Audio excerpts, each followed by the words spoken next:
a few seconds. Should see it.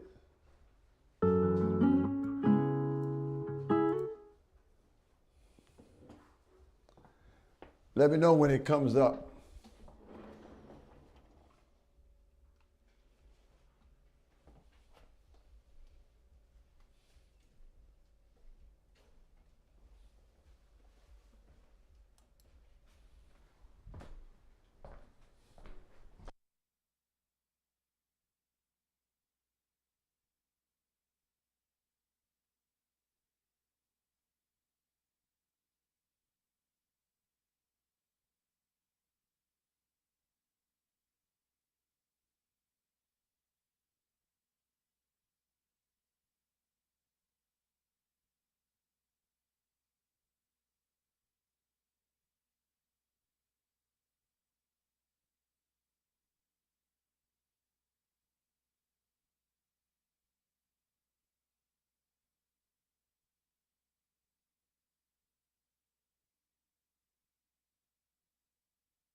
Okay, we're getting ready to have prayer.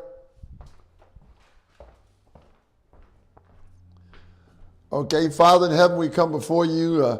We thank you again for your grace and your mercy this day. We pray that you be with us. And Father, we ask you for special prayers for anybody that has any special prayers, anybody they want special prayers for themselves, family members. We asking for just a special blessing for them, situations they may be in. And Father, we asking that you be with the message tonight as a continuation of the ordinances today. And we ask that it be again your words to speaking in our minds. In your son, Yahushua HaMashiach's name we pray. Amen. Okay. I assume you all see the video. I mean, it's the same one. I assume you all see it. Part 6. Yeah, there you go. And that, if they want another one, they can. Here, let me get, just in case they want, let me get it. Hold on one second, guys.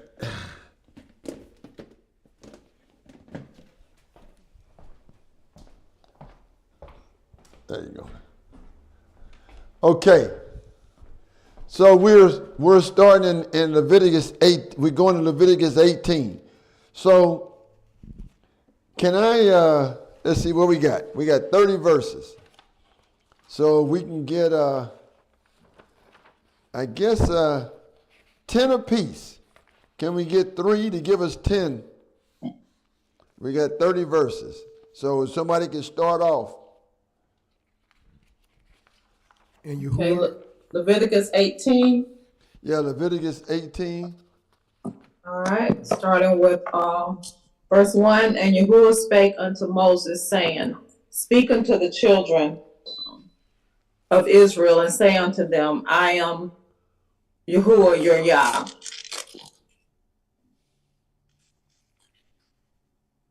After the doings of the land of Egypt, wherein ye dwelt, shall ye not do, and after the doings of the land of Canaan, whither I bring you, shall ye not do, neither shall ye walk in their ordinances. Ye shall do my judgments and keep mine ordinances to walk therein. I am the master your Yah. Ye shall therefore keep my statutes and my judgments, which if a man do, he shall live in them. I am Yahuwah.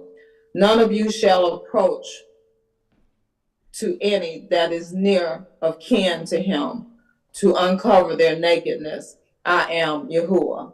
The nakedness of thy father or the nakedness of thy mother shalt thou not uncover. She is thy mother. Thou shalt not uncover her nakedness. The nakedness of thy father's wife shalt thou not uncover. It is thy father's nakedness. The nakedness of thy sister, the daughter of thy father, or daughter of thy mother, whether she be born at home or born abroad, even their nakedness thou shalt not uncover. The nakedness of thy son's daughter, or of thy daughter's daughter, even their nakedness thou shalt not uncover, for theirs is thine own nakedness. The The nakedness nakedness of thy father's wife's daughter, begotten of thy father, she is thy sister. Thou shalt not uncover her nakedness. Thou shalt not uncover the nakedness of thy father's sister. She is thy father's near kinswoman. Thou shalt not uncover the nakedness of thy mother's sister, for she is thy mother's near kinswoman. Thou shalt not uncover the nakedness of thy father's brother. Thou shalt not approach to his wife. She is thine aunt. Thou shalt not uncover the nakedness of thy daughter-in-law. She is thy son's wife. Thou shalt not uncover her nakedness. Thou shalt not uncover the nakedness of thy brother's wife. It is thy brother's nakedness. Thou shalt not uncover the nakedness of a woman and her daughter. Neither shalt thou take her son's daughter or her daughter's daughter to uncover her nakedness, for they are her near kinswoman. It is wickedness.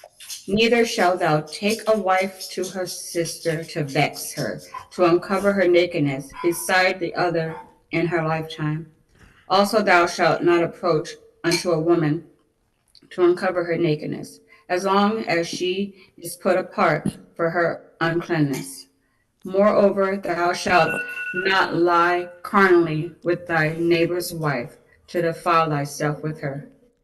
And thou shalt not let any of thy seed pass through the fire to Moloch.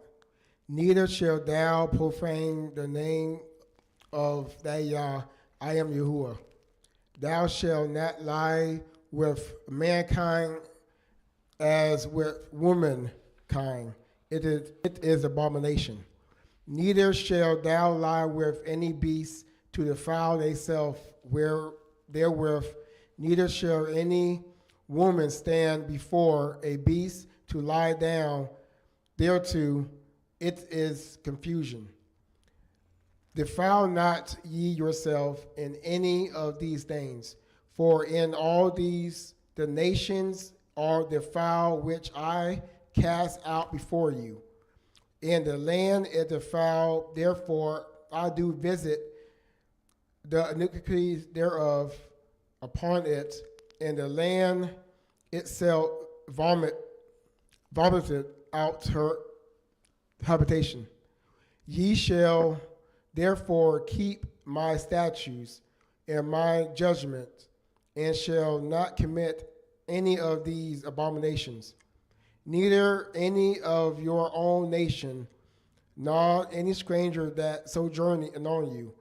For all these abominations have the man of the land done, which were before you, and the land is defiled, that the land spew not you out also, when ye defile it, as it spewed out the nation that were before you. For whosoever shall commit any of these abominations, even the soul that commit them shall be cut off among their people. Therefore shall ye keep my ordinance, that ye commit not any one of these abomination customs, which were committed before you, and that ye defile not yourself therein. I am Yahuwah your Yah. Okay. Well, this is pretty, I think everything in here is pretty clear as to what it is, but we still got things that I want to talk about here. First of all, everybody knows what the word nakedness is here. According to the concordance, it's nudity. 861:72, and the word uncover means to denude or to reveal. So, and that's 8:1540. So those two words seem to be some governing words that's carried out all the way from verse 6 all the way to it's going all the way to verse 18. No, verse 19. It goes all the way to verse 19 where it mentions those words uncover and denude or nudity and all that. All the way to verse from 6 to 19. So it's quite a bit of stuff in there, and it looks like it's a lot of incest too. It's quite a bit of incest. It's all really a lot of incest. But this is what I want to say here. If you look at verse, I want to look at verse, and then we're going to go back. I want to look at verse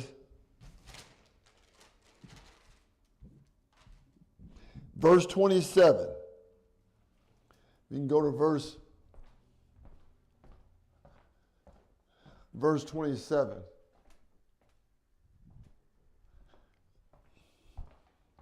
I just want to bring this up first before we go back. It says, for all these abominations, first of all, they called them all abominations, have the men of the land done, which were before you, and the land is defiled. Okay, and then, let's see, there's another one I want you to read.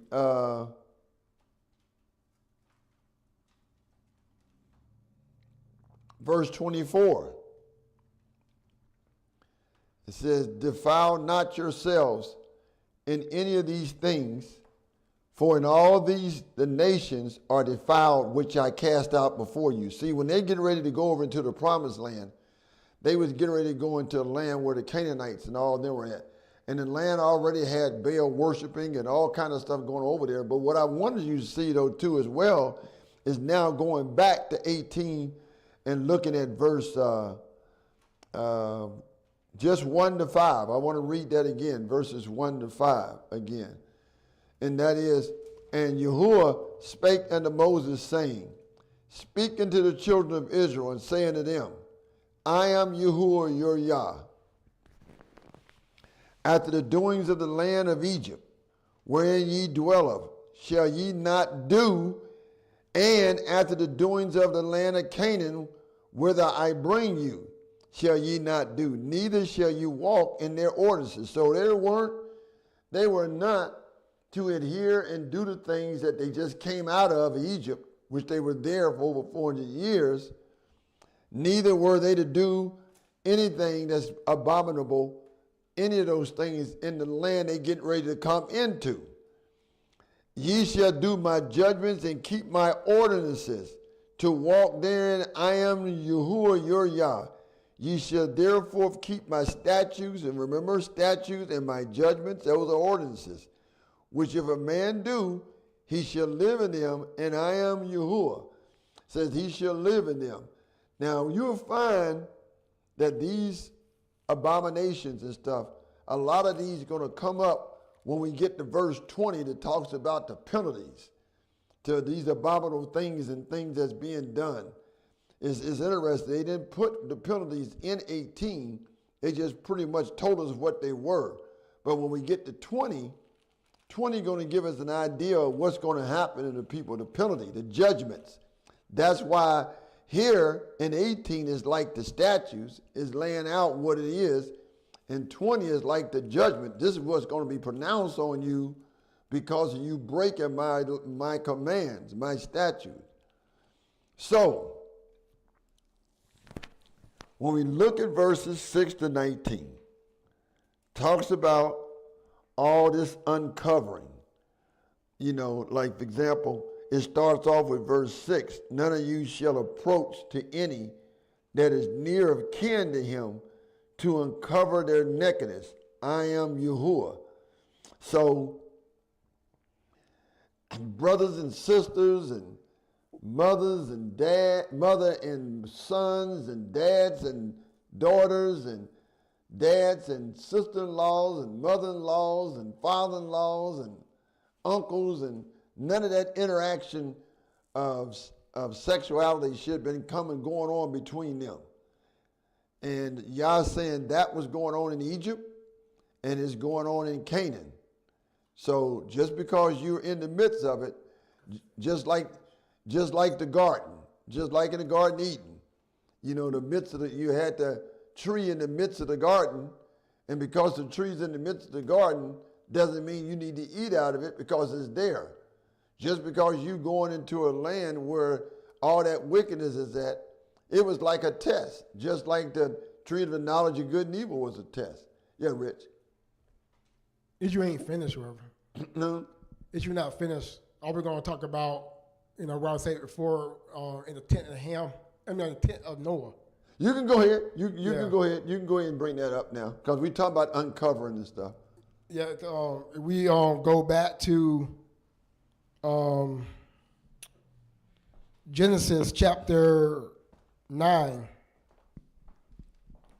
We go to Genesis chapter 9, and we look at verses. Let me go here and read it. You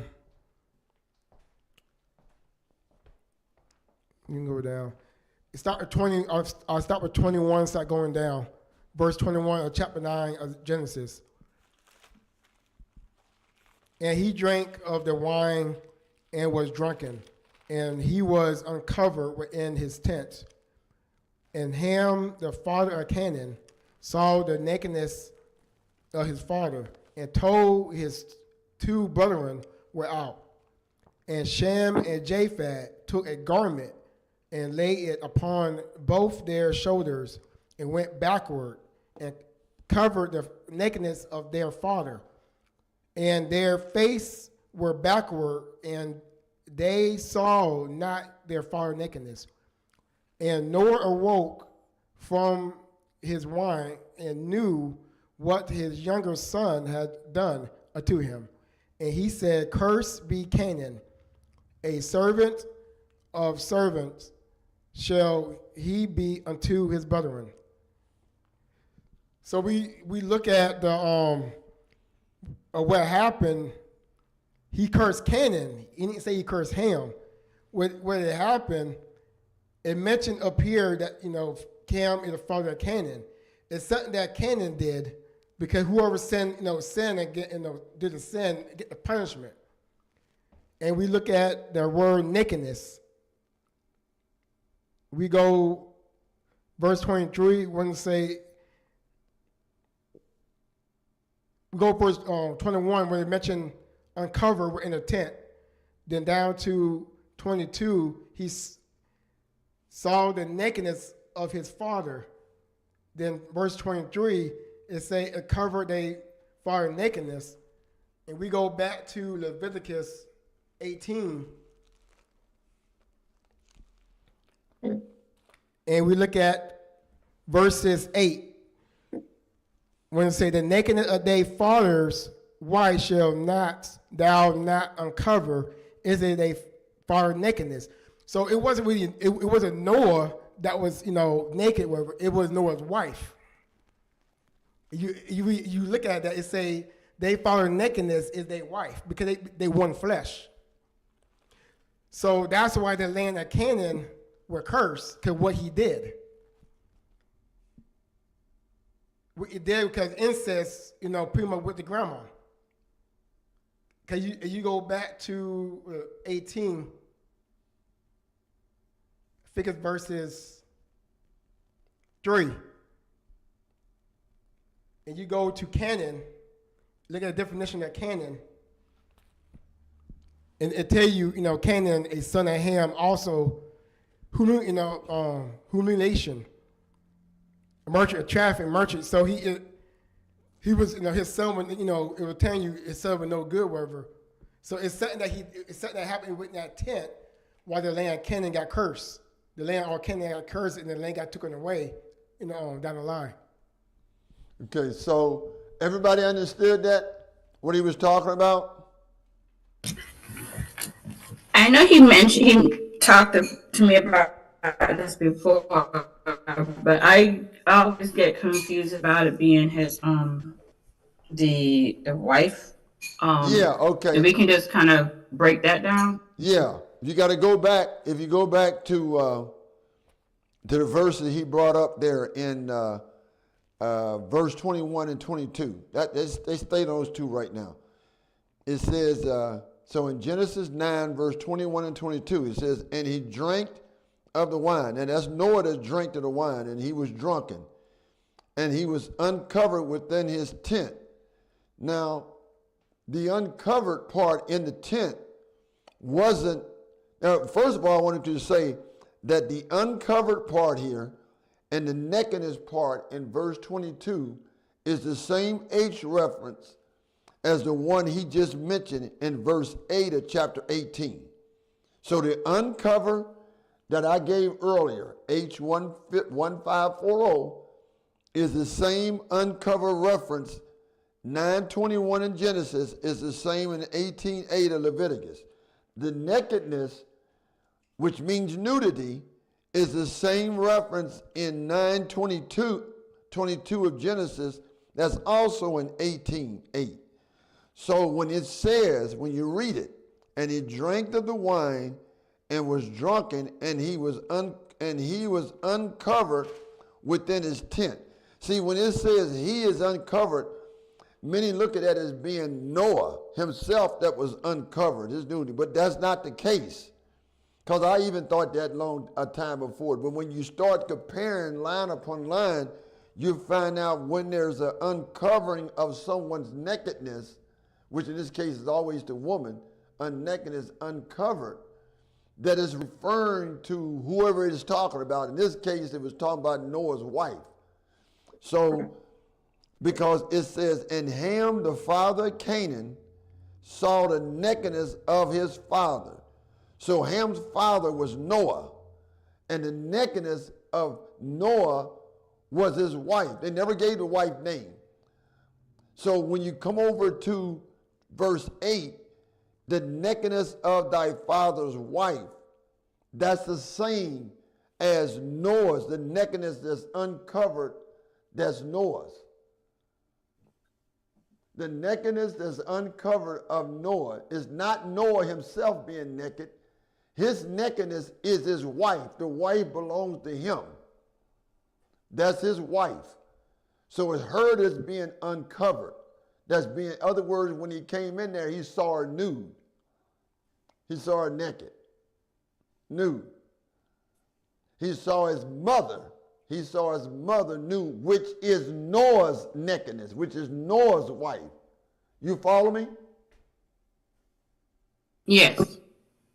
Everybody else online understand? Yes. Excuse me, Eric wants to get in when you get a minute. Okay. Oh, But yes, most definitely. Is he on now? You know, Yes. I'm a one-man army here.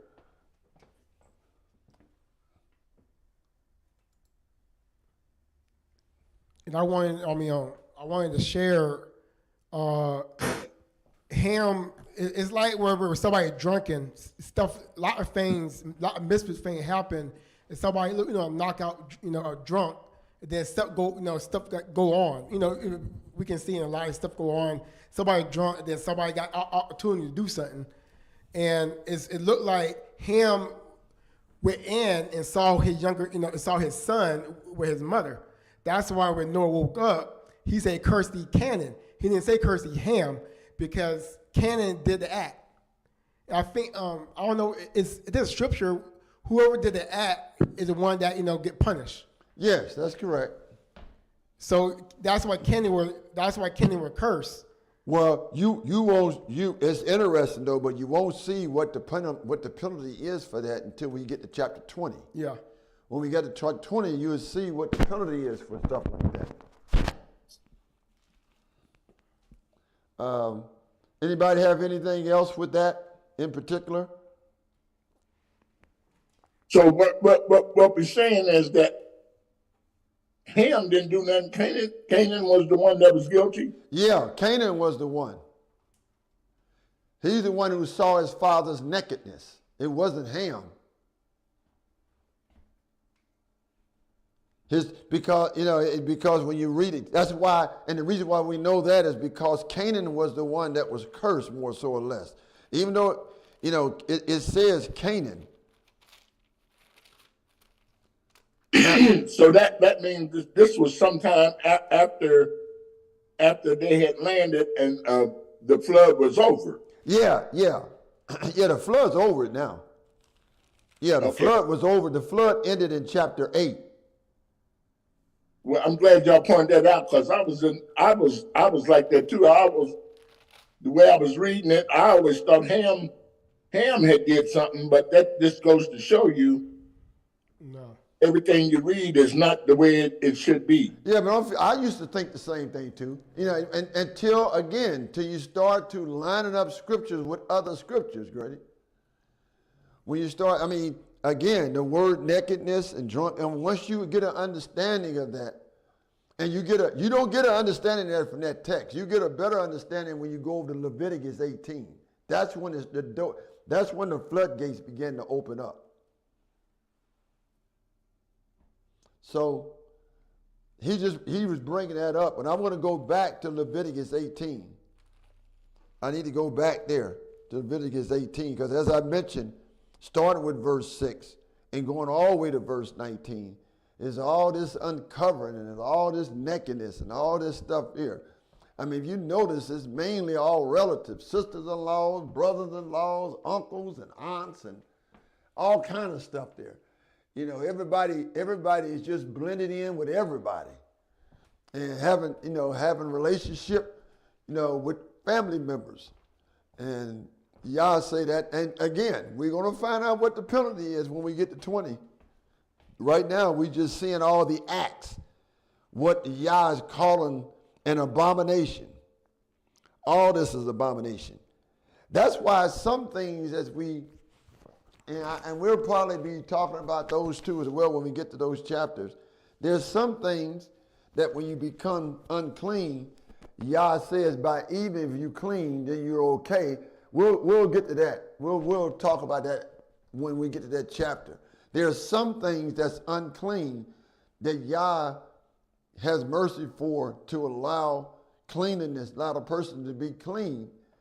But there are some things that's just 100%, in this case, an abomination.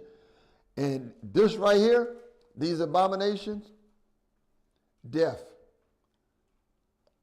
I don't recall from reading 20 right off the top of my head, and I got 20 done now, but I don't remember top of my head anything in 20 that a person didn't wind up being stoned or whatever it is for committing these particular acts. It was some of these things he called abomination, all of them abomination. But he even called, like in verse 23, and we're just going back and forth, like in verse 23, he says that neither shall thou lie with any beast. You got all this stuff called bestiality and all this mess. To defile thyself therewith, neither shall any woman stand before a beast to lie down, therefore it is confusion. It is confusion. And then you look at the verse before that, look at verse 22. Thou shalt not lie with mankind as with womankind, it is an abomination. Now, other man laying with man, woman laying with a woman. Now, okay. This is the statute. This is an ordinance. This is part of the ordinances. When you go to the New Covenant, New Testament, you look at verse 23, for example. Do we have any verse in the New Covenant that identifies with that. Of course, we're going to talk about that when we get to the new covenant. I just want to bring that up now because I'm trying to get to a point here. Do you all remember seeing anything in the new covenant that talks about a woman sleeping with an animal or a man sleeping with an animal? Do you all remember seeing anything in the new covenant? I think it's in Romans. Well, if you think so, find that. We do know it talks about a man sleeping with a man and a woman sleeping with a woman. It brings that up in a couple places. But I'm talking about a woman or a man lying with a beast or standing before a beast. Does that specific one, is that one brought up in the new covenant anywhere? Before you continue, Brother Birch, were you supposed to put your slides on the TV? I mean, YouTube? Yeah, let me put it up there. Yeah, thank you. I put it up there. I'm going to have to change. Hold on a second.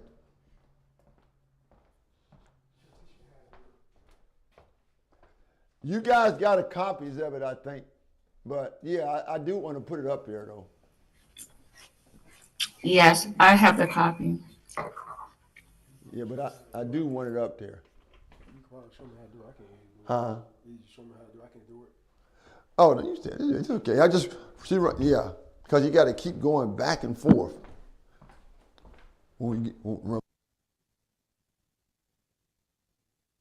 Hey, is that what you're talking about right there, Keisha?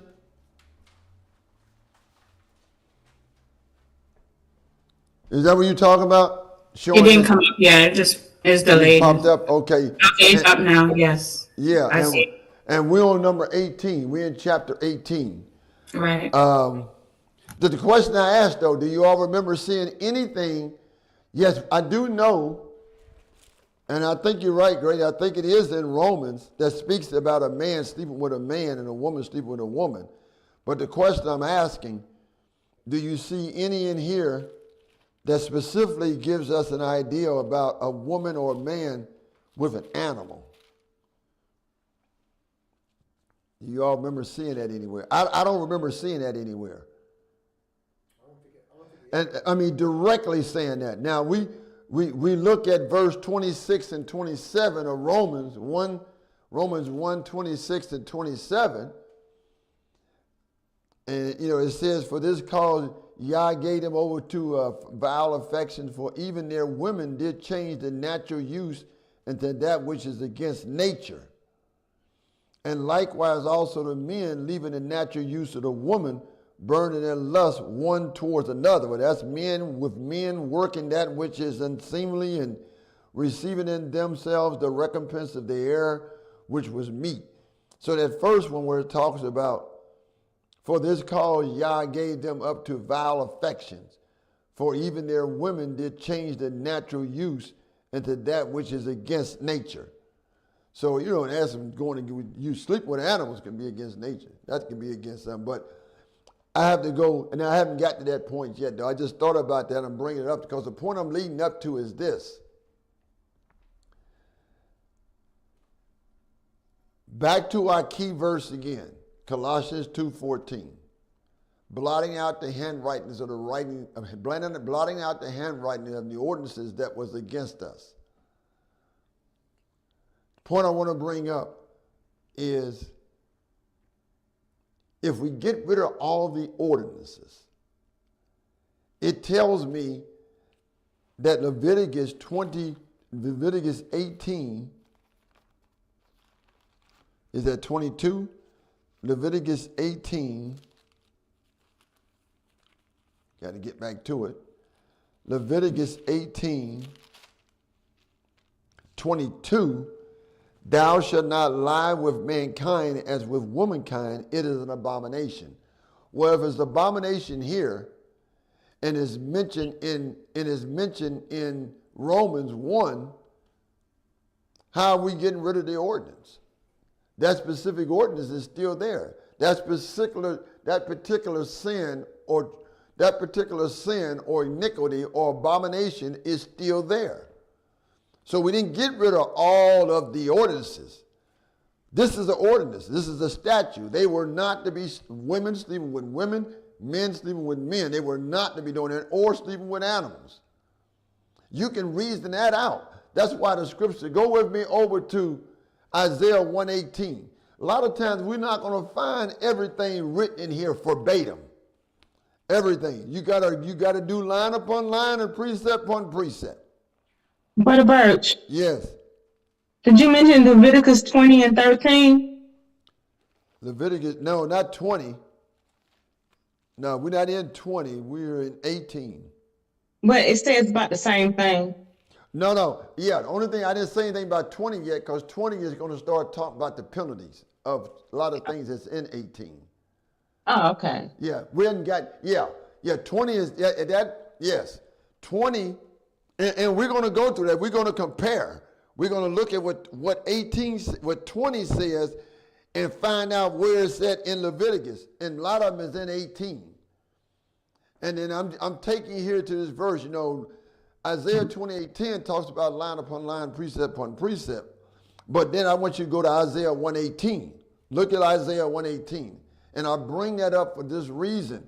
Some things you got to reason out. You're not going to find everything written verbatim. You got to reason it out. Scripture says in Isaiah 1:18, come now and let us reason together, saith Yahuwah. Though your sins be scarlet, they shall be white as snow. They be red like crimson, they shall be as wool. Let me ask you a question. Can our blood be white?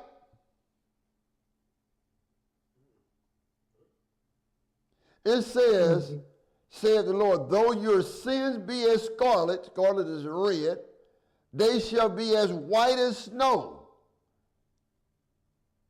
And then it says, though they be red like crimson, your blood, they shall be as wool. Wool comes in numerous colors. It's white, it's black, it's gray, but we're talking about white. The key factor I'm saying here is that this right here is giving you the analogy that your blood is red, yes, but that white in the scriptures mean what? Pure. Pure. Purity. Huh? Purity. Yes, purity, righteousness. And that's what he's saying, is that it's going to be white as snow. It's going to be pure. It's going to, that's what is striving for each one of us, to be white as snow. That's what we're striving for. Your blood is not white, so that's why you got to reason things out. Even in that verse, it has to be reasoned. It has to be reasoned out. And that's what we do. We reason things out. And some things are straight up, clear as all outdoors. Other things, you just got to reason it out. We may not see exactly the wording that says a woman is not supposed to sleep with a beast, or a man, or a woman not supposed to stand by a beast, or a woman not to stand by a beast, or a man to sleep with a beast. We may not see any of that directly written like that. But wouldn't you think that ordinance still stand today? Yes. Yeah. It has to. What changed to make it okay for us to sleep with animals? What changed to make it okay for a woman to stand before a beast like she's going to lie down with him? What changed to make a man to sleep with an animal? What changed? Nothing. The sinfulness of man. Man has justified all this stuff. He even give names to it. He even give names to sleeping with animals and all this stuff here. Wickedness of man. That's changed. Y'all haven't changed. He tells us over there in Malachi 3:6, for I am Yahuwah, I change not. For I am Yahuwah, I change not. So let's go back to Leviticus. Go back to Leviticus 18.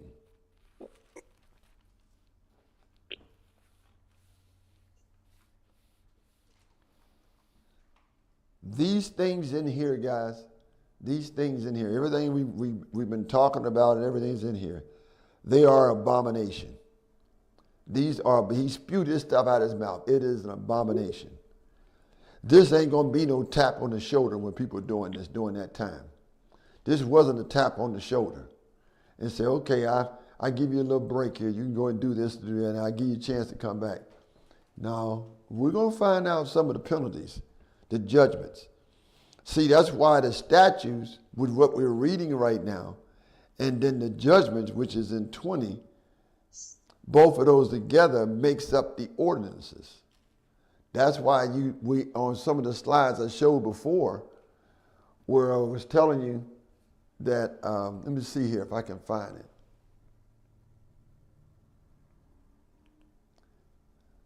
I don't know if I got it, if I showed the one here. Well, I probably can go back to the one we had.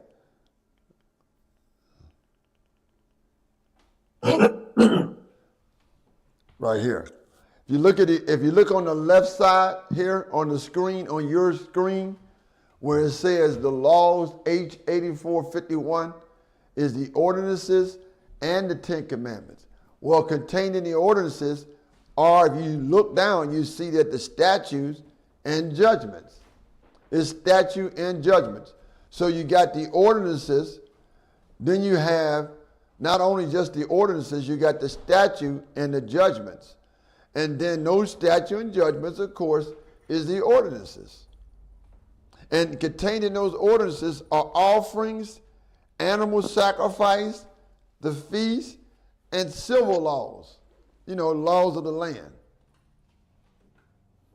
So all that stuff is contained in there. And then the breakdown over on the right side, which we already talked about, is the ordinances, statute, and judgments, and this is all 27. This is not all of them in the Pentateuch.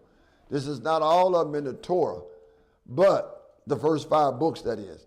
But it's the majority of them. This is the law. This is the book of the ordinances. This has them all, basically all of them in there, quite a bit of them in there. So I want you to go down and look at the very last verse, verse 30. Therefore shall ye keep my ordinance. See, all they got to say is ordinance. See, because ordinance is up here. All these up here are all tied in with the ordinances. H2706, H2708, H4941. He doesn't have to say judgments and statutes. It says ordinances. Because the ordinances is both. Yeah. It's the statute and the judgment. So by saying ordinance, he's saying both. He's saying both. So that we commit, he said, therefore shall we keep my ordinance, that ye commit not any one of these abominable customs, which were committed before you, and that you defile not yourself therein. I am Yahuwah, your Yah. So it's important to understand that this chapter here just gives us the statute. Let us see what the abominations are. And when we get past Yah willing tomorrow, I believe, we'll talk about those penalties. We'll match up the verses in 20 with some of the other chapters in Leviticus, and you'll see most of them is like in 18. A lot of them is in 18. So, Birch, yes. Can you go over the accordance for the ordinance for 30? Because I think it's a different reference. It's H4931.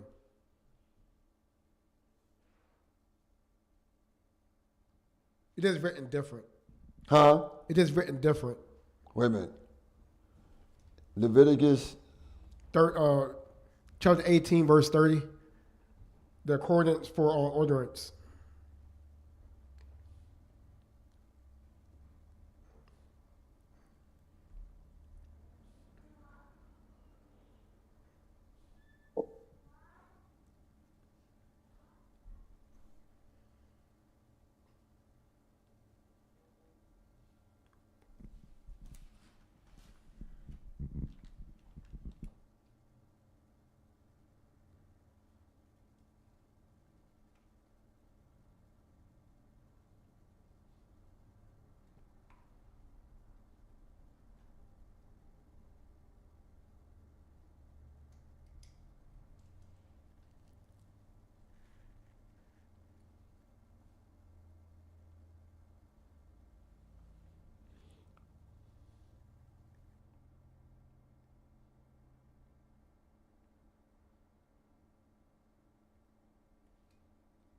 I don't really think that really makes a big difference on that Yeah. because the reason why is because in 49:31, and I wouldn't put 49:31 in here like up on this chart because 49:31, if you look, what it says that the definition of it is the duty, charge to keep, which is the same. You know what I mean? It's what would concern me though is if it was a total different definition. If it was a total different definition, it had nothing to do with the context of this. That's what that right there would be more of a concern for mine right there. But 49:31, in essence, that word means to charge or to keep. So therefore, shall you keep my ordinance? Okay? That ye commit not any one of these abominable customs which were committed before you, and that ye defile not yourself therein. I am Yahuwah your Yah. Yeah, I don't have any problem with that. So, but I would have, it had been a little problem if it had been a total different definition. Then I'd be concerned that maybe that's something else. But I don't see how that would be that way though, because when we talk about the context of this chapter, it's talking about statutes and judgments. So if it's talking about statutes and judgments, then it's got to be then it's got to be talking about things that they have to keep, things they had to adhere to, which were the statutes, which it mentions up in verse 26. When you look at 26, it says, ye shall therefore keep my statutes and my judgments.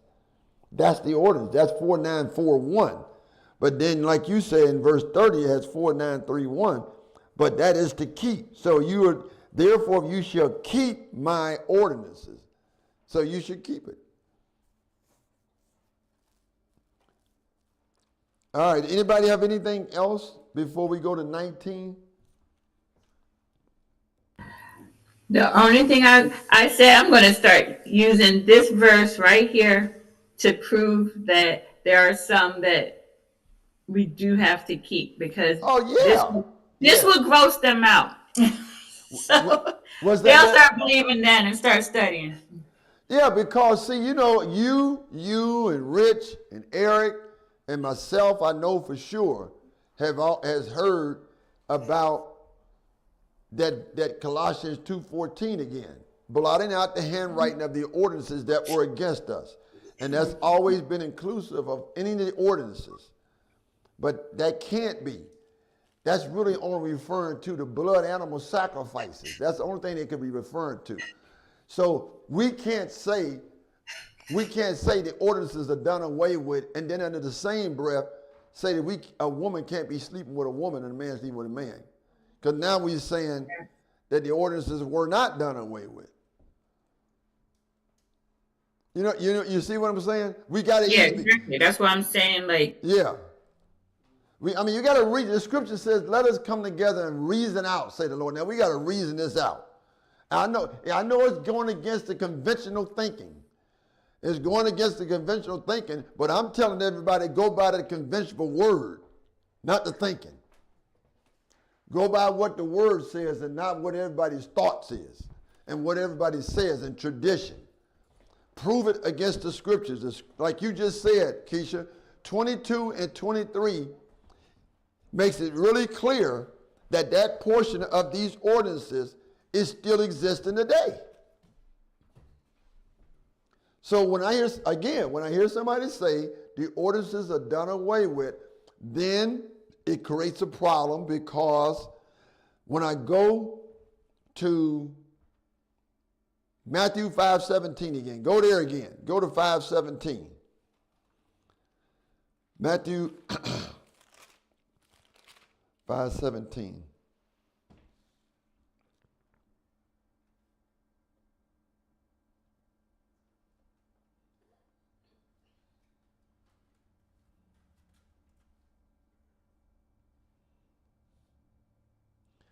And it says, think not that I am come to, this is Yahushua's word. Think not that I am come to destroy the law or the prophets. I am not come to destroy, but to fulfill. And when you pull up that word G3551,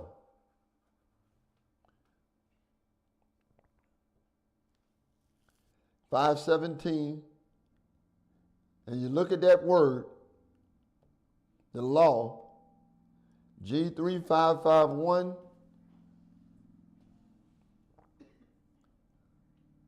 that word specifically, look what it says, specifically of, including the volume, of Moses, including the volume, which is the Pentateuch, the five books. Also, the gospel. It's the whole thing. It's all of it. He didn't come to destroy all that. Now, some things, obviously, him coming, there's no need for the eye for an eye tooth because his mercy through him. That's why he says for us to forgive 70 times 7. We have to keep on forgiving, even though somebody may take something of yours or do something they don't have any business doing. See, that went from where it was back then because they didn't, all they doing was symbolic. One day the Savior was coming. But when he actually came and died and proved that you can live the life of righteousness on earth, now we got somebody to look at. Now we don't have to do the eye for an eye and tooth for a tooth because he proved that you can get through without doing all this stuff. You don't have to have an eye for an eye, tooth for a tooth. You don't have to steal because somebody stole something from you. You don't have to kill because somebody killed. You don't have to do all these things because somebody else done it. That's what the eye for eye, tooth for tooth. We're going to get to that too because that's in one of these chapters in Leviticus. I think it's in I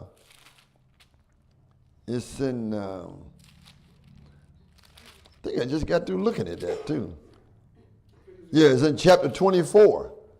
It's in chapter 24 Leviticus. So we're going to be talking about that. It's in there. So that's the reason why I say the G, which you don't see up here yet, there's another chart just like this one that you will see. That's the new covenant. And instead of the H8451, which pertains, let's go there for a minute. Go to H8451, for example. H8451. For which word, what verse? Because which word was verse for which one? For this you're telling us to go somewhere. Oh, okay. You can let me. I'll get one. It could be any of them. Let me pull one up here. Hold on 1 second. I'll get you one. Wherever you see the word primarily law, even though there's different H references, but H8451 is the main one. I'm just typing in the reference. I didn't type in law, but you could type in law too. Let me get you a verse.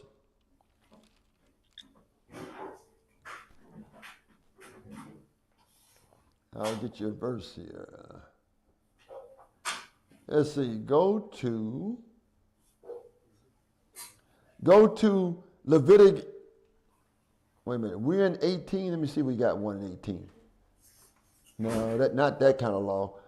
Go to Leviticus 7, verse 1. Okay.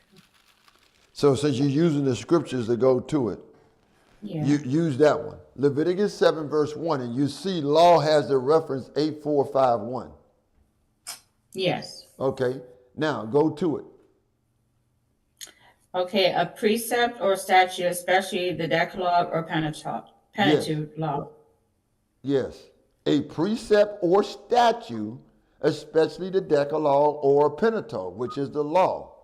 The Decalogue, you know, is the 10 Commandments. The Pentateuch is what? The first 5 books. So a precept or statute. And if you look at the application of it, I mean, all this here is inclusive. This H8451 is like the G3551 of the New Covenant. You see G3551 a lot in the New Covenant, just like you see this a lot in the Old Covenant. So they're pretty much equivalent. That's why I use those. So the G3551 says he didn't destroy the law. So if he didn't destroy all the ordinances, if some of these ordinances not done, and here's another thing. Yah didn't just, let's look at this one, for example, the one we're talking about. Women sleeping with women and men sleeping with men and sleeping with animals and all this stuff. Yah didn't destroy the statute of that. He didn't destroy it because it's carried over into the new covenant, right? He said we're not men sleeping with men and women sleeping. It says that. We just read that over there in Romans 1. I think 16 and 17. So that same thing that's over there is in Leviticus 18, which tells me that that specific ordinance hasn't been done away with. Yah still holds us to that. So I'm not going to say, when somebody says the ordinance is done away with, I'm going to say, no, I can't say that. I can't say the ordinances are done away with. Now, there are some that's not being used, like, and the reason why is not because it's been destroyed, it's because it's been fulfilled. Like, for example, when we talk about the animal sacrifices. Somebody said, well, that right there was destroyed. No, what? It was changed. Yeah, you can say destroyed because we're not doing it anymore, but I don't want anybody to say destroyed like all of a sudden, it was no purpose to it and he actually changed his mind or something and now he came. No. That was already planned from day one. That was nothing that came into play in the midst of everything. Oh, sin happened all of a sudden. Now I gotta come. No, plan of salvation was already laid out. Therefore, none of this stuff changed. It was already set up for animal sacrifices until he came. That's all part of the process. That is not something that just popped up. So, any of these things here, and we'll get to it and we'll see when we get to some of these things dealing with the priests and all this stuff here, the type of sacrifices required for the priests, and different things. And we'll see whether those things make sense. I mean, if you think about it for a second, just think about it for a second. Scripture says in 1 Peter, is it, that we are supposed to be a holy nation. Let me find it. Is it 1 Peter? Let's think about this. I know we haven't gotten there yet, and we're going to cover it, but I'm going back and forth with this a little bit because I do want to bring some of it up as we're talking so you can see it. Yeah, 1 Peter 2:9. See, the children of Israel over there in the book of Exodus, chapter 19, 4-6, they were supposed to have been a holy nation, a peculiar people, chosen by Yah. But now we are, everybody. It says, but ye are a chosen generation, a royal priesthood, a holy nation, a peculiar people, that ye should go forth the praises of him who hath called you out of darkness into his marvelous light. So therefore, there's no certain person that's a priest that we looking up to anymore. Matter of fact, if you go over to John. Go over to John. If you go to John chapter 4, I think it's 4, yeah. John chapter 4, and this specific thing here, it says in verse 21 to 23, Yahushua said unto her, woman, believe me. This is dealing with the woman at the woman at the well. The hour coming when ye shall neither in this mountain nor yet at Jerusalem worship the Father. In other words, there's going to come a time where you don't have to come here to do your sacrifices and do all this stuff here, your normal process of the symbolism. Because now, it says, now ye worship, ye know not what ye know, what ye worship, for salvation is of the Jews. But the hour cometh, and now is when the true worshipers shall worship the Father in Ruach and in truth, for the Father seeketh such to worship him. You may ask the question, it says, ye worship ye know not what. See, ye know not what, ye know what ye worship for salvation of the Jews. See, it was still in that 70-week period. This is John. This is the gospel. This is the four gospels. This is the four gospels, Matthew, Mark, Luke, and John. So we're still in John, which means the prophetic timeline of the 70 weeks was still in process. It still was of the Jews, but the time of their end was coming. The time of their end was coming. It was coming because at the end of not the end, but in 34 AD, the message, we talked about this the other day, was taken away from them and given to the Gentiles in chapter 38, verse 46.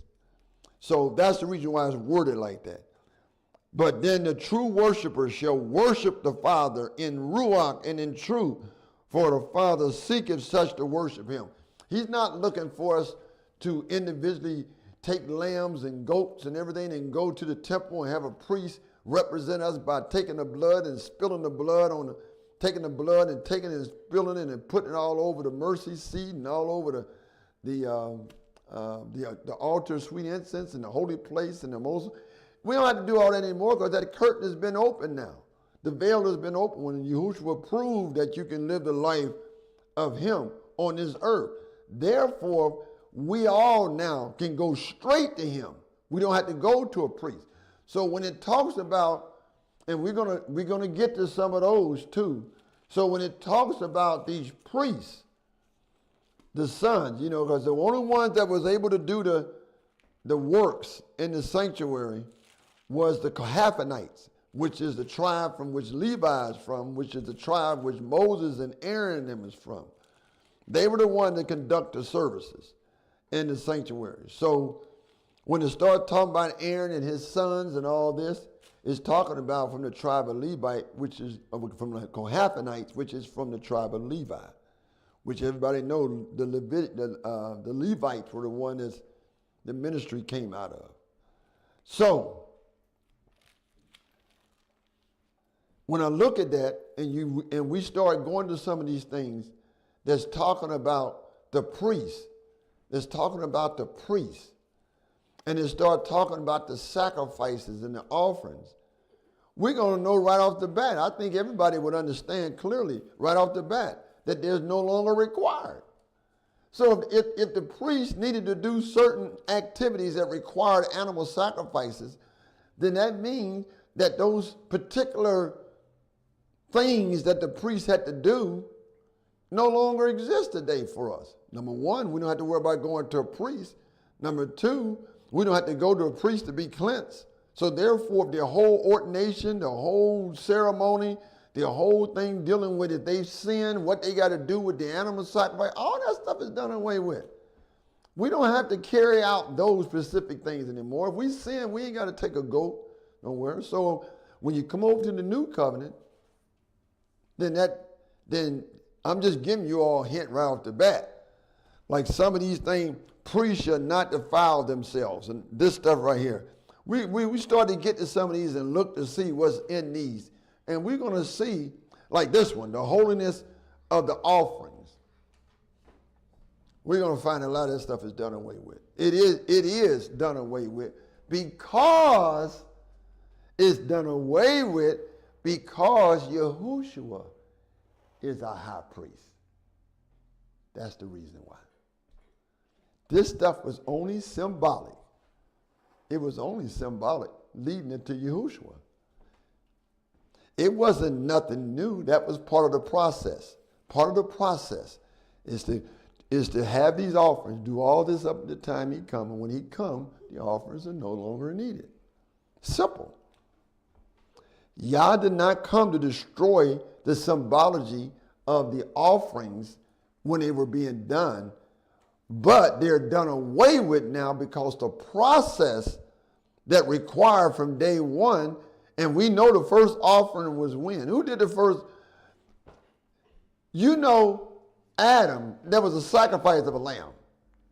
They had to have a coat skin. But then the first one we read about the sacrifice was Abel, right?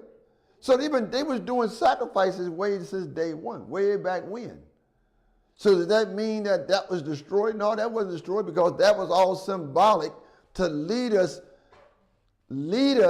4,000 years later to Yahushua coming. And then when he came, now it's the first one was taken away, that the second one can be established. That's what the scriptures tell us in Hebrews. First one was taken away so that the second one can be established. I just want everybody to understand that first being taken away and the second being established is not something that was thought of in the midst when sin happened. It was already planned before. That's why when we say, I don't like to use the terminology, because when you tell somebody, oh, it's destroyed, it's not done, it's done away with. Yeah, it is done away with, but keep in mind, it was an important factor to lead up to him. Man didn't sin and then he came. That's not the way it worked. Man had to be groomed, if I can use that word, up until the time that the real sacrifice was coming. So, that's 18. Now let's go to 19.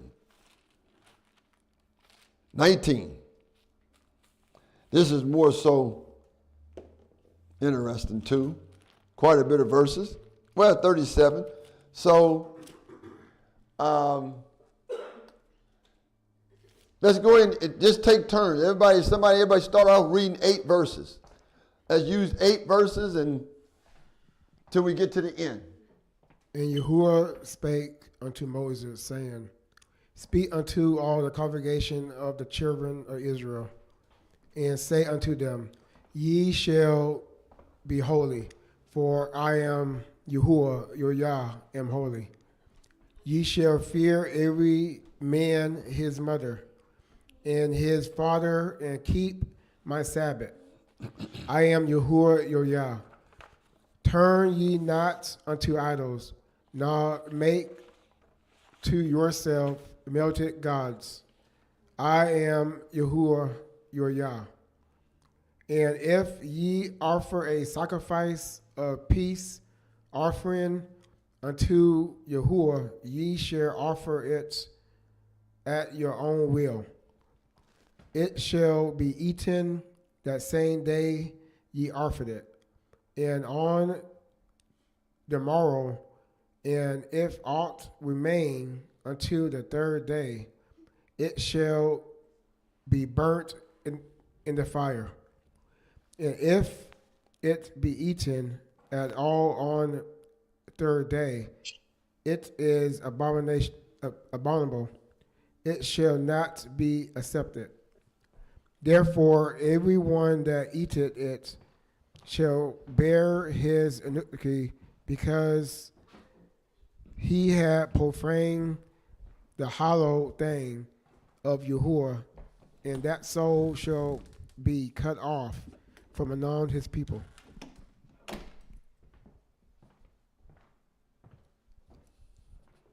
And when you reap the harvest of your land, thou shalt not wholly reap the corners of thy field, neither shalt thou gather the gleanings of thy harvest. And thou shalt not glean the vineyard, neither shalt thou gather every grape of thy vineyard. Thou shalt leave them for the poor and stranger. I am Yahuwah, your Yah. Ye shall not steal, neither deal falsely, neither lie one to another, and ye shall not swear by my name falsely, neither shall thou profane the name of thy Yah. I am Yahuwah. Thou shalt not defraud thy neighbor, neither rob him. The wages of him that is hired shall not abide with thee all night until the morning. Thou shalt not curse the deaf, nor put a stumbling block before the blind, but shall fear thy Yah. I am Yahuwah. Ye shall do no unrighteousness in judgment. Thou shalt not respect the person of the poor, nor honor the person of the mighty. But in righteousness shalt thou judge thy neighbor. Thou shalt not go up and down as a talebearer among the people, neither shalt thou stand against the blood of thy neighbor. I am Yahushua.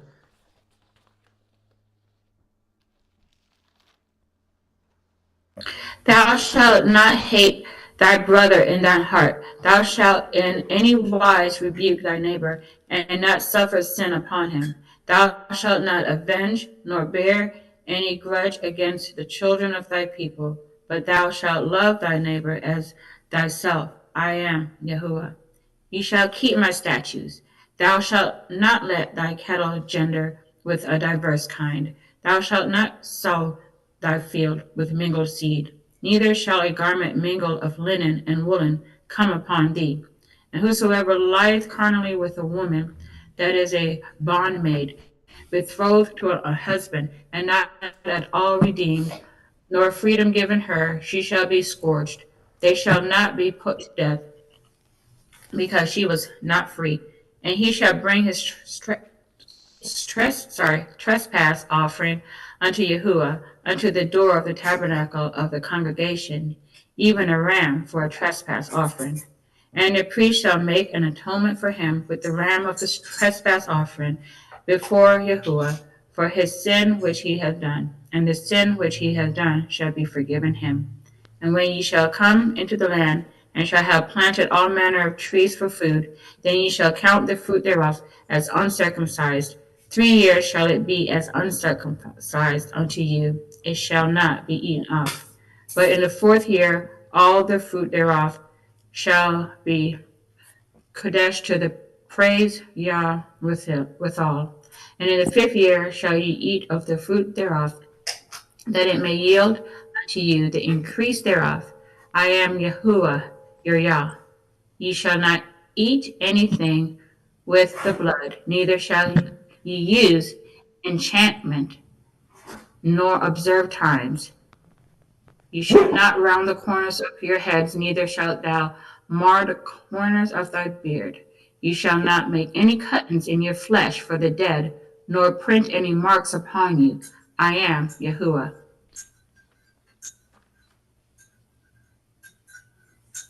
Do not prostitute thy daughter to cause her to be a whore, lest the land fall to whoredom and the land become full of wickedness.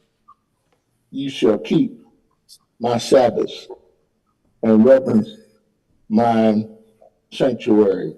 I am Yahuwah. Regard not them that have familiar spirits, neither seek after wizards to be defiled by them. I am Yahuwah your Yah. Thou shalt rise up before the hoary head and honor thy face of the old man, and fear thy Yah. I am Yahuwah. And if a stranger sojourn with thee in your land, ye shall not vex him. But the stranger that dwelleth with you shall be unto you as one born among you, and thou shalt love him as thyself, for ye were strangers in the land of Egypt. I am Yahuwah your Yah. Ye shall do no unrighteousness in judgment, in mediard, in weight, or in measure. Just balance, just weights, as just ephah, and a just hand shall ye have. I am Yahuwah your Yah, which brought you out of the land of Egypt. Therefore ye observe all my statutes and all my judgments, and do them. I am Yahuwah. See, there is actually out of this chapter right here, I was able to come up with about 24 bullet points of different things, or that varied in this chapter. Some of these things hadn't been mentioned before, so I'm just going to go through. These. It's like 24 of them out of this chapter. Okay, and then like I'm just going to tell you verse 3, and you guys can stop me when you see something you want to address, but I'm just going to give you all these different, some of them is repetition of what we done read in some of the other chapters, but then some of them are new. So we shall fear, ye shall fear every man his mother and his father, and keep my Sabbaths. I thought that was interesting. They were both put in the same verse. And keep my Sabbath. 2, turn not unto idols, nor make to yourselves molten gods. And that's verse 4. We kind of seen some of that in other places here. Like when we read it in chapter 18, verse 21, sort of. 3, any peace offering sacrifices unto Yahuwah shall be offered at your own free will. This is like verses 5 through 8. And a few other details is included in there, of course. One being the peace offering cannot be eaten on the third day, or else it was an abomination and not accepted. Thus he shall bear his iniquity, because he profanes the hallowed thing of Yahuwah, and that soul shall be cut off from the people. 4th thing, thou shalt not glean, or that H5953 means to abuse, thy vineyard, neither shall thou gather every grape of the vineyard.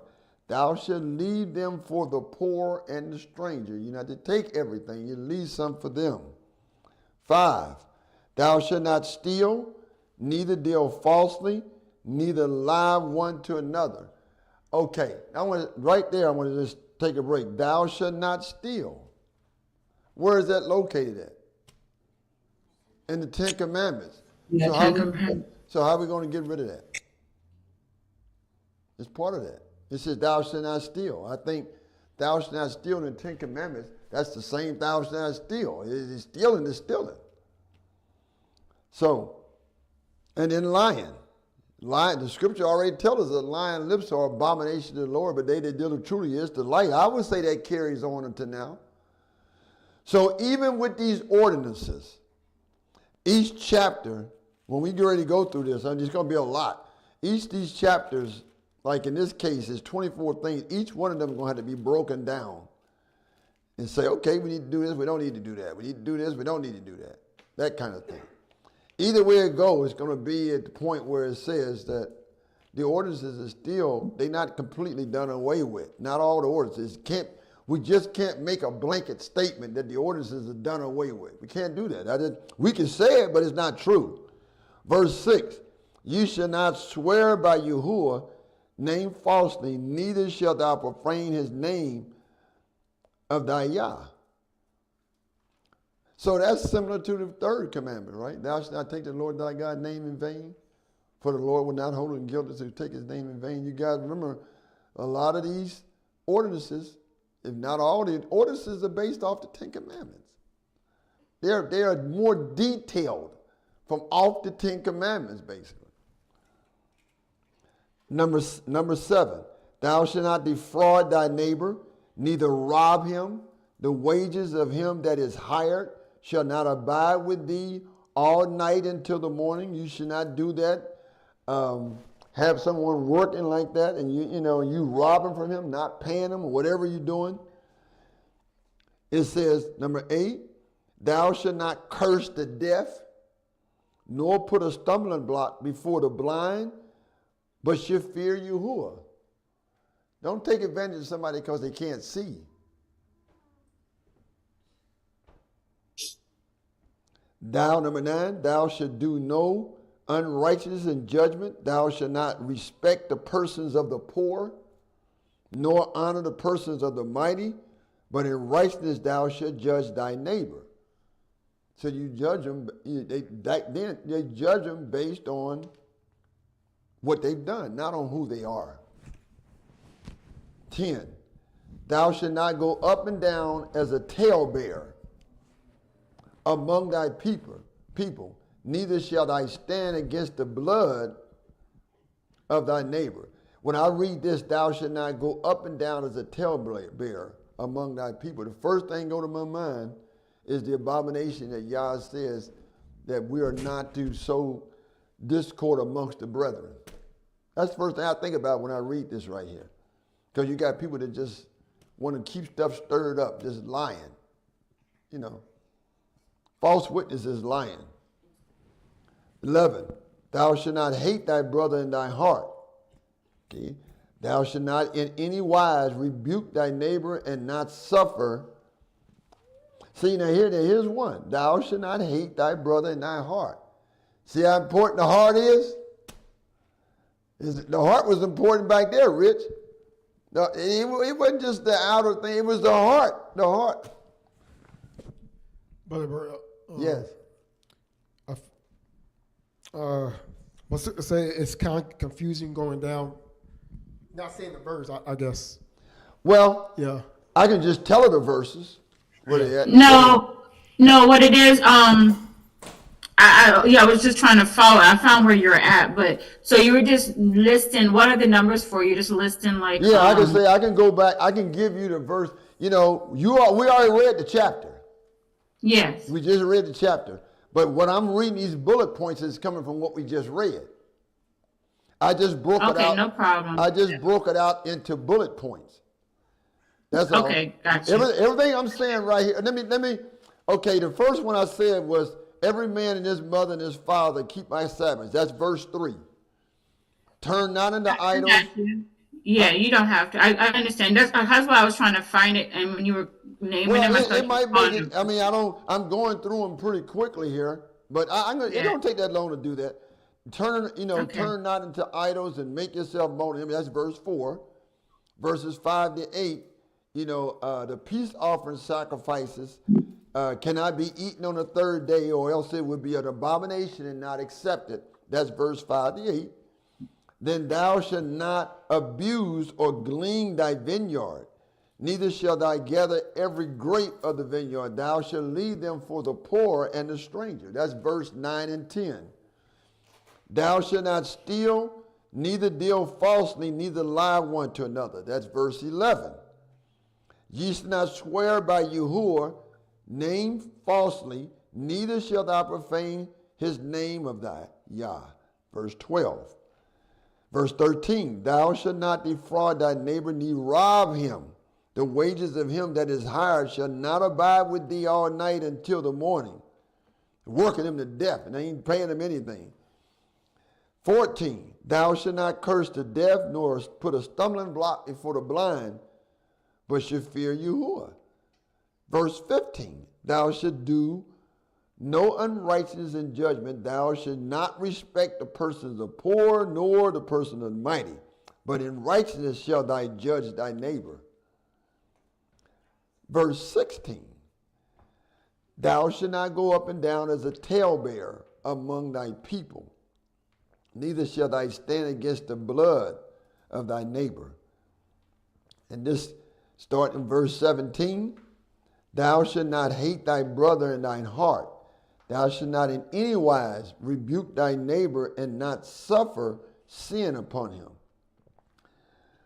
18, thou shalt not avenge nor bear any grudge against the children of thy people, but love thy neighbor as thyself. So we don't want to hold any grudges. Do you think we can find that in the new covenant? Yes. So I don't think the ordinance, that specific ordinance is not done away with. All right, let's go. Verse 19. Ye shall keep my statutes. Thou shalt not let thy cat. Now this is an interesting one. Thou shalt not let thy cattle gender. And we kind of talked about this a little bit when we did the messages in the beginning. It says, thou shalt not let thy cattle gender be diverse kind. That's like amalgamation or cloning, mixture. Thou shalt not sow thy field with mingled seed. You know, that we see That a lot of. includes hybrid animals. Yes. We're not just hybrid animals, we're about the hybrid vegetation. Because right, they got thou shalt sow the field with mingled seed. And I got example of some that's been cloned, mingled seed. African violets, aster, basil, we familiar with, begonias, bellflowers, coleus, geraniums, hoya, I ain't heard of some of these, impatience, envies, lavender, heard that, lemon verbena, mint, oregano, rosemary, sage, salvias, succulent, thyme, tomatoes. Those have been cloned. So in other words, you got that being out there now, they done cloned these vegetables. Besides the tigon, which is a tiger and a lion, right? And a liger, which is the lion and a tiger. See, one's a male, female, the other opposite around. So you got a mixture of cloning of animals, and you got a mixture of cloning of vegetation and stuff. But the question I got to ask you here, and this is what I want to think about. In that same verse, in verse 19, neither shall a garment mingled of linen and woolen, that's cloth of linen or wool gartered and spun together, garments of diverse sorts come upon thee. So the question I have for you, should we be out here blending different material, like wool and cotton and all these different things, just like we shouldn't be blending animals, right? We shouldn't be blending vegetation. So he's saying here, what about the clothing? What about when you have something that says so much polyester and so much cotton and so much this and so much that? You guys think about all that. That could be the reason why some people have skin irritation. Yes, yes, absolutely, 100%. See, because here's my thing. Even though you come over to the new covenant, and unless it's in the new covenant and we just ain't saw it yet, my question is, something like that there,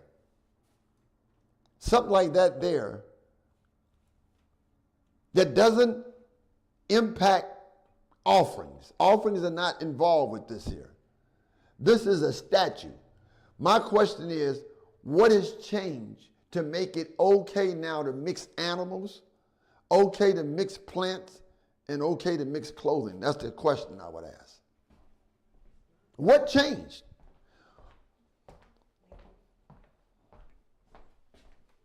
What impact on our bodies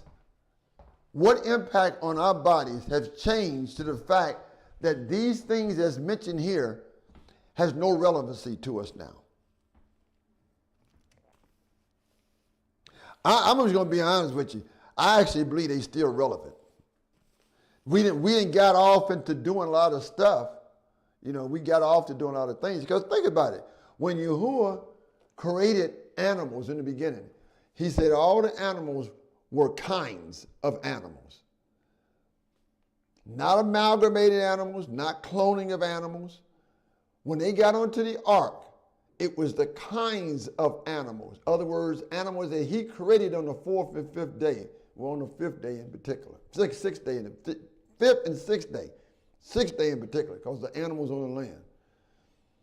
So those animals he created was no tigon and no liger. He didn't have those kind of animals in the ark. He didn't have those dinosaurs that everybody talk about. Those weren't in the ark. It's animals he created. So what would change to make it okay to mix these animals' genes up now, to have a tiger have a lion looking like a tiger and a tiger looking like a lion? What changed to make that okay now? When I keep going to that text and say, for I am Yahuwah, I change not. I keep seeing that text keep resonating in my mind. That has nothing to do with offerings. That has nothing to do with offerings. This is a statute. So you guys think about that. Verse number 14. And that one we just did came out of verse 19. Now verse 20 to 22. Whomever lie carnally with a woman that is a bondsmaid, betrothed to a husband, and not at all redeemed, nor freedom given her, she shall be scorched of punishment. They should not put to death. In this case, they didn't put her to death because she was not free. She was in bondage. And he shall bring his trespass offering unto Yahuwah into the door of the tabernacle of the congregation, a ram for a trespass offering. If you go back, you see that a ram is what was used for the trespass offering. And the priest shall make an atonement for him because of his sin, and his sin shall be forgiven. Number 15. Again, these are just 24 bullet points that I pulled out of the chapter we just read. 15. When he come into the land, ye shall plant all manner of trees for food, when ye shall count the fruit thereof as uncircumcised, meaning figuratively to refrain from using remain as unharvested. For 3 years is it to remain as uncircumcised. Then on the 4th year all the fruit thereof shall be holy to praise Yahuwah withal. And in the 5th year shall they eat of the fruit thereof, that it may yield unto the increase thereof. That's verse 23 to 25. Verse 26, ye should not eat anything with the blood. We talked about that, I believe, yesterday or so, I believe. We should not eat anything with the blood. Neither shall we use enchantment, like magic or spells or astrology or any of that kind of stuff. Like soothsayers and sorceries and witchcraft. None of that stuff we should use. We shouldn't even be talking about it. We shouldn't even be looking at it, observe, staining from all that stuff. That's verse 26. Verse 27, number 17. Ye should not round the corners. Here's one. You should not round the corners as H6285. That's the extremity. That's corner, edge, end, quarter, side of your heads. Neither shall thy mar, and that word mar, H7843, means to batter, cast off, or corrupt, or destroy the corners of thy beard. That's verse 27. What exactly does that mean, not round the corners of your heads? What I was doing.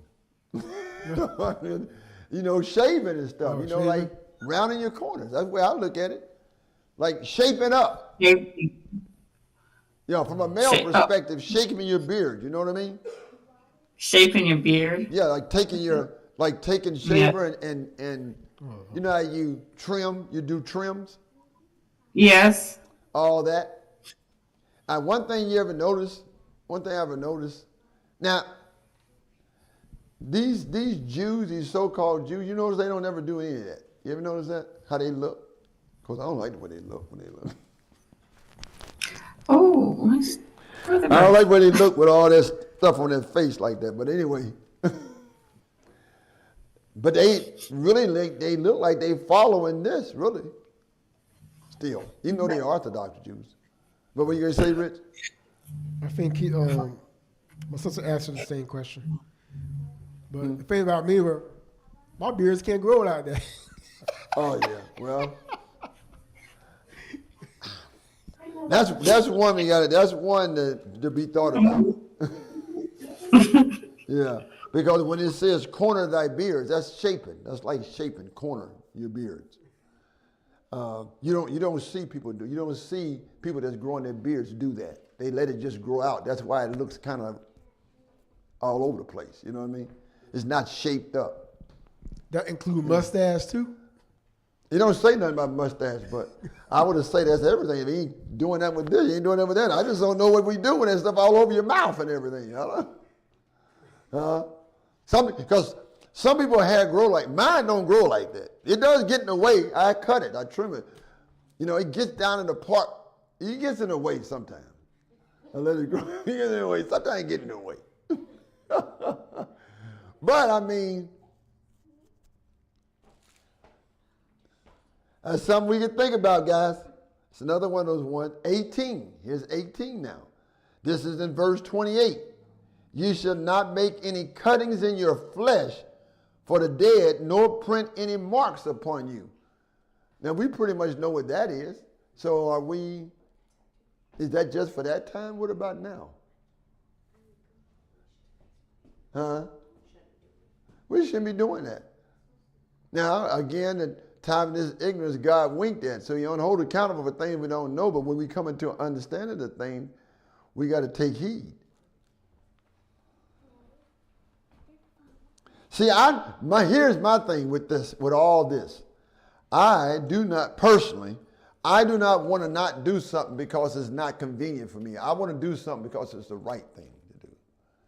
So once to get a clear understanding of everything here, it's actually everything out of here is pretty cut and dry to me, it's cut and dry what it says, but the one we just got to read in number 17 and verse 27 is a little tricky to me because, some people's hair grows wow, like really wow. Y'all seen people where you can't even see their mouth. Some people, you know what I mean?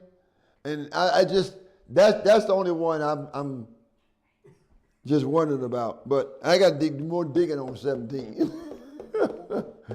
Not because Yeah, oh yeah, some people, man, you can't even, I've seen people where you can't even see their mouth. Hair is everywhere. So we know that cutting in the flesh, because usually satanic and witchcraft stuff, I've done stuff on this years and years ago. They offer up, they do devil worship, and they do all that stuff. So that's why it says of the dead. That's what they do at these different things. I don't even want to call the names out because the children in here, but it's a bunch of things that they do at these things when they have these meetings. Yeah, it's deeper than that though. And they do sacrifice. Remember what Yahushua said, don't be out here sacrificing your children? Because that's what they were doing over there. They were doing it in Canaan, the land they were going to, and they came out of Egypt and they were doing that. And he told them not to be sacrificing your children. I don't even know how they do that. I don't even know how you sacrifice your children like that. And I can't even relate to that. So that just tell you how far gone a lot of them was, because they grew to the custom of doing that while they were in Egypt. So that's the reason why they left Egypt. Remember when they built that golden calf? That's because they got that out of Egypt. That's where they learned all that from. Then they're going to turn around and go right into the Canaan land where Yah didn't get rid of all that Baal worshiping. There's 17, I think I counted 17 different Baal cities there in Canaan that Yah didn't get rid of. He told us he didn't get rid of it because it was like the tree of knowledge of good and evil. It's there to see whether you're going to be obedient or not. And we know the answer to that one. We got all this stuff today. All this stuff we got today to see whether we're going to be able to do things right. We got the internet, we got cell phone, we got all this stuff, right? So we can see whether we're going to do the right thing on them, right? Whether we're going to be on some bad sites, good sites, and doing the things we're supposed to be doing. Anyway, number 19.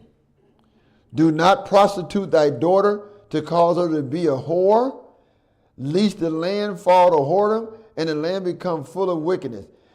Now, you guys do know that this goes on, right? Trafficking.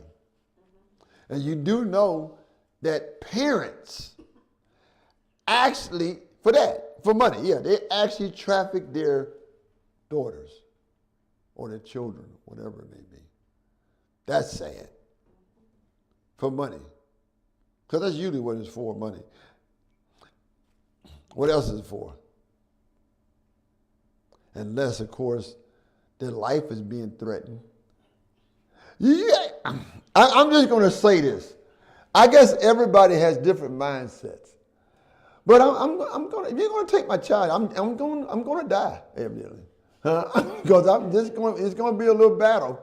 Because I'm responsible for them. You know what I mean? You love your children. You don't want anything happen to them. You know what? Sometimes you can get, when things happen to your family or loved ones, sometimes your strength and everything is you get more strength than you ever thought you had. I remember the story of this little old lady. I didn't see the story. I was told the story. Actually, from a good source, told me the story that this little, I forgot how old she was. I think she's in her 80s, I think. Her grandbaby got stuck on the car. And I forgot how old the grandchild was. Do you know that little old lady went over there and picked that car up? And the baby, and they were able to pull the child out from underneath the car. She's like in her 80s, I think. She just, I tell you, man, she went over there and just got underneath it and picked it up, and they took the child out from under there. She went with it. Just immediate reaction. I'm telling you. It's amazing. Well, she probably wouldn't give y'all the credit, but I'm just giving it to him. That's who it is. Surely if he can split the Red Sea and if he can get a donkey to talk, yeah, if he can do all those different things, that's a minor thing, getting 80. Didn't he not have a 90-year-old woman have a child? Sarah. So anything is possible. There's nothing's impossible for Yah. So it doesn't surprise me any. Say we can move mountains and we have the faith of a mustard seed. Number 20, which is something we don't do a lot of as a whole, is following Yah. Ye shall keep my Sabbaths and reverence my sanctuary. Reverence my sanctuary. I see a little bit of everything going on. People got their video games and stuff playing. All kind of different stuff going on. Walking around. I have adults walking around right there. They're just walking around. Doing the service. You know, we just have to be careful what we do. And I know some of it got a lot to do with training. If you ain't raised up that way, you don't know. But in some circumstances, you'll find out quickly, though, because it'll be addressed. Verse 31, regard not them that have familiar spirits, neither seek after wizards to be defiled by them. Number 22, that's verse 31. Verse 32, thou shalt rise up before the hoary head and fear thy Yah. So the hoary head is like an older person. In other words, respecting the older person, in essence. You know. That's verse 32. 33 to 36. If a stranger sojourn with thee in your land, ye shall not vex or be violent or oppress or mistreat him. The stranger that dwelleth with you shall be unto you as one born among you. You've heard us talk about that before. Thou shalt love him as thyself, for ye were strangers in the land of Egypt. And the stranger also was to abide by what they were to abide by. So ye shall do no unrighteousness in judgment in meat yard, that's in measuring, just balances, just weights, a just ephod, and a just hin. A hin is a liquid measure. So I am the Lord your Yah. This is in verse 33 to 36, which brought you out of the land of Egypt. And then 24, the end here. Therefore observe all my statutes. This is from just throughout the whole chapter. Observe all my statutes and all my judgments, and do them. And all my judgments, and do them. All of these from the beginning of this chapter, Yah will say, I am Yahuwah. Even though he spoke to them by the way of Moses. So it really is that verse 37. Therefore shall ye observe all my statutes and all my judgments, and do them. I am Yahuwah. Again, those statutes and those judgments are all pertaining to the ordinances. That's what the ordinances are. When we had this right here, right here. The ordinances is the same as the judgments are part of the order. They're the same. And then the statutes are the same as the ordinances. And when you look up statute, you see this the ordinances. So the statute and the judgments equal the ordinances. Those reference numbers, H2706, H4941. H2708 is the ordinances. And H2706 is the statutes, and H4941 is judgments. So really that's the chapter 18 and 19.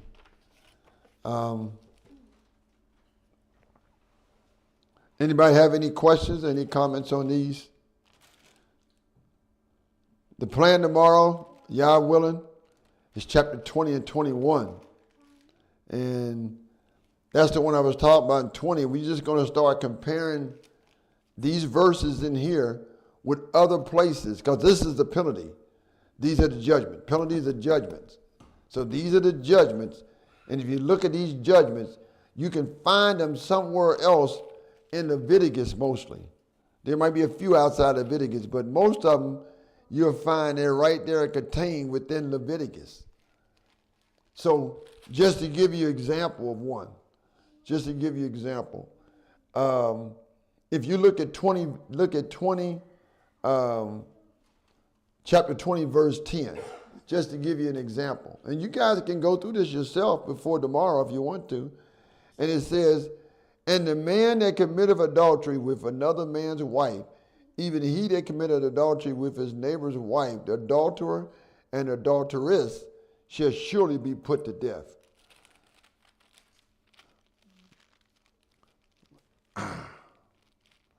So when you go to verse 20, chapter 18, you see this says, moreover, thou shalt not lie carnally with thy neighbor's wife to defile thyself with her. That right there in 18:20 tells you what the penalty is for that. You see in that verse 10, shall surely be put to death. So a lot of all these pretty much is the penalty for what's going on in some of the other chapters in Leviticus. So that's what they wanted to do with Yahushua when he was writing on the ground, when they brought that lady to him that had committed adultery. But they only brought her, they didn't bring the man. They should have brought them both. Right. They only brought her, and what did he say to them? He that was without sin, let him cast the first stone. See, that's why through him we saved, not through the law. See, because the law would have stoned her. Matter of fact, if he hadn't been there, they would have stoned her probably. Oh, yeah. But he put a guilt trip on him. He did. All right, now you guys want to stone her, okay? Whoever, and they already knew. I'm going to tell you something. Everybody online, I would not be surprised if some of them hadn't slept with her. I've always been thinking that. I'll be honest with you. I believe I would not be surprised if some of them hadn't lied down with her. Oh yeah, she was well known. She was well known. And if they were guilty of something, I don't know what they were guilty of. But he said he without sin cast the first stone. Yeah. And the next thing he look up, they walking away. Yeah, they was hurry up getting away. So where's your accusers at? But this is the part that everybody continues to forget about those verses, though. And that is, once he said that, where's your accuser, what did he then tell her? Go and sin no more. Go and sin no more. So it's important for us to understand that sin is relevant in our lives that we have to get rid of. Yes. He didn't just tell her, go. He told her, go and sin no more. So sin is still relevant. We to go and sin no more. So he was pretty adamant with that with her. And all the accusers just walked away. I like to know what he wrote in the sand, though. Yeah. He wrote something in there. Oh, yeah. They probably knew her personally. Huh? I say, all the Pharisees probably knew her personally or wherever. I think they did. I actually literally think that some of them slept with her. I really believe that. That's why You know, sometimes, look at this now. Sometimes, everybody online, sometimes somebody can do something really bad and you're ready to condemn them. But then when somebody puts you on the spot because you done the same thing, you know, all of us probably can relate to that somewhat. Oh, yeah. He without sin cast the first stone. That's why we're glad Yahushua came. Because I'm sure many people got stoned. And many people that shouldn't. And many people didn't get stoned. They should have gotten stoned, probably. I don't know. I don't know how that worked because Yahuwah was behind it. Yahuwah told them, matter of fact, in one of them, I think we'll read, he told them to bring them, yeah, it can probably be tomorrow, I think. He said to bring them and stone him. So Yahuwah was looking at all that. So and whenever he said to stone him, they probably followed through with that pretty much. Probably pretty much. They was obedient.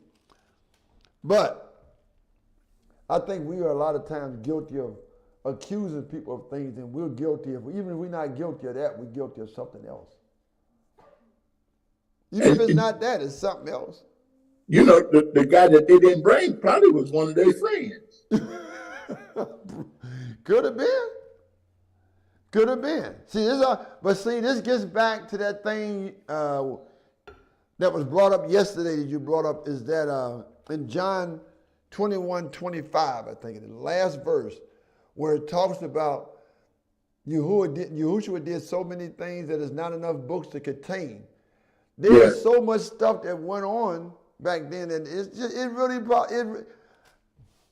we basically only talk about things that happened in the 3.5-year period that he's in his ministry. But could you imagine all the other stuff happened before then? Oh, yeah. Yeah. You know, the only one good thing we get out, one not good thing, but the one thing we get is when he was 12 years old. Remember, he was in the temple. But other than that, there ain't a lot of stuff that's talked about. He had to do a whole lot. 12 years old in the temple, and they doctors and everybody else, and they teaching all of them. Yeah. 12 years old. Kind of remind me of somebody at 9. I'm picking with Tariah. So, if you all don't have anything else for the night, 18 and 19. I was going to say that I tried to watch this this thing on last night with these gay guys. I couldn't finish it, so what thing? They was making excuses of what were you watching? I was on. I don't know how you be going through stuff, and then you run across something that might catch your eye, and it was they was having it was these so-called preachers that was gay against these other preachers, and they was debating about homosexuality. Oh. And I couldn't take it, so I don't really know what happened, but I know they was trying to defend themselves on why they was gay and all of that. I couldn't take it no more. Well, they can defend themselves if they use some of these other versions, because the other versions promote it. Some of the other versions promote homosexuality.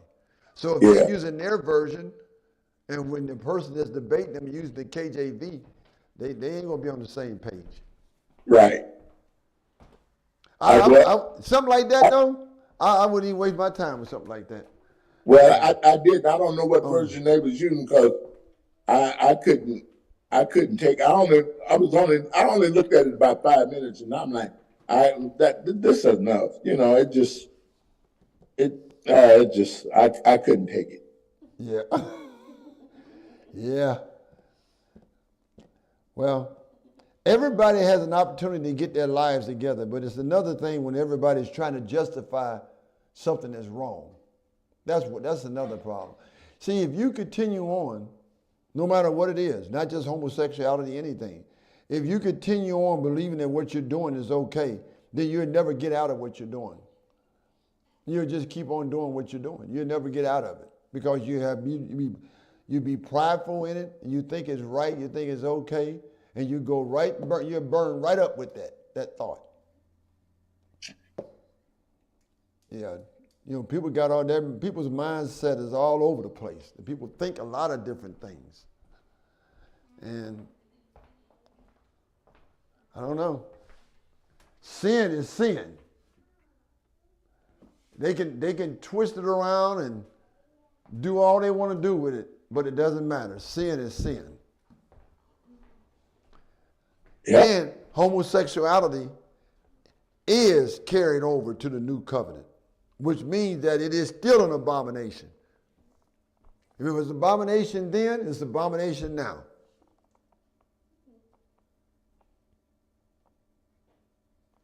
Well, how in the world we think that everything's going to continue the way it is? I don't know. This thing is really messed up. I just can't wait till it's over with, to be honest with you myself. I'm waiting on it. I'm not concerned about where I'm going to be at 2 years, 3, 5, 6, 7, 10. I can't care less about that. But I am concerned about,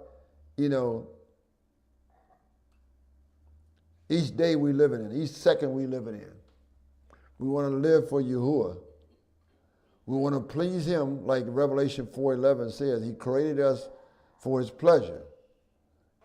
All his creation is for his pleasure. So, is there anything else? Anybody have anything else? All right, because the only thing we're doing now is really kind of just going through these statutes and judgments of the old covenant, and then we're going to take all these and compare them with the new, pretty much, to see where we stand. And we already decided that the ordinances has not been totally done. When they say a blanket statement, ordinances, blotted out, that's not all the ordinances. That's not all of them. That's not all of them. Because when you look at that verse, I think, I'm almost positive, in that verse, Colossians, I want to make sure I tell you to say the right thing. Yeah, in Colossians 2:14, you notice it says ordinances with an S. So we'll break down all these ordinances, 1378. All these ordinances, we'll break them down. All of them have been nailed to the cross. All of them have been nailed. He told us those are two verses, Colossians 2:14 and Matthew 5:17. I don't know where else to go. He didn't destroy the law of the prophets. He said he didn't destroy it. Just fulfilled it. That's all.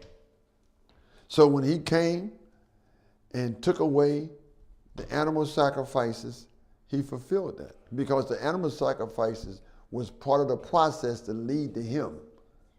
So now he's here. Now that process is no longer needed. He is the process. So it's pretty simple. That alone gets rid of a lot of these. That alone gets rid of a lot of these little ordinances, like I was mentioning. It gets rid of a bunch of those ordinances.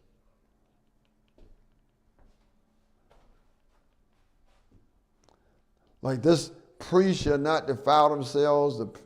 The holiness of the offerings, those are going to be done away with. I can tell you right now because it's got offerings in them. They got offerings in them, they're going to be done away with. If it require animal sacrifices, you know, all these are going to be done away with. We ain't doing no more offerings anymore. But now some of the other ones we really got to dig into. Rules for Aaron and his sons, the priests.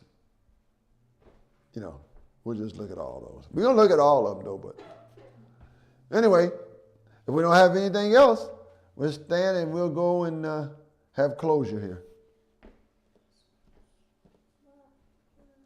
Father in heaven, we thank you, Yah, for your grace and for your mercy and your love. We pray that you be with us the rest of this evening to tomorrow, do you see fit for us to meet again and go through the next few chapters that we need to go through in Leviticus? And we pray that you be with those online.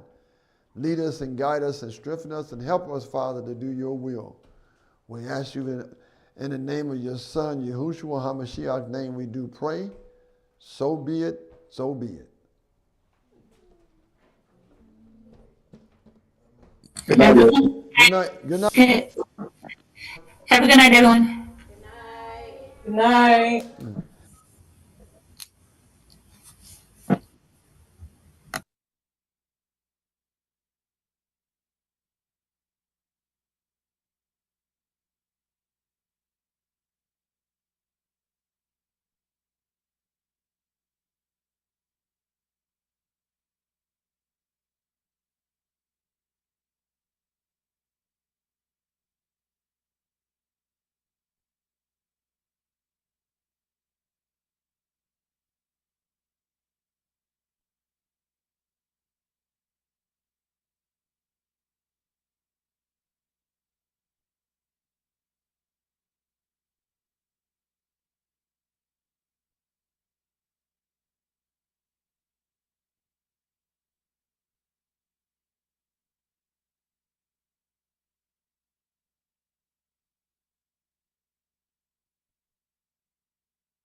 night.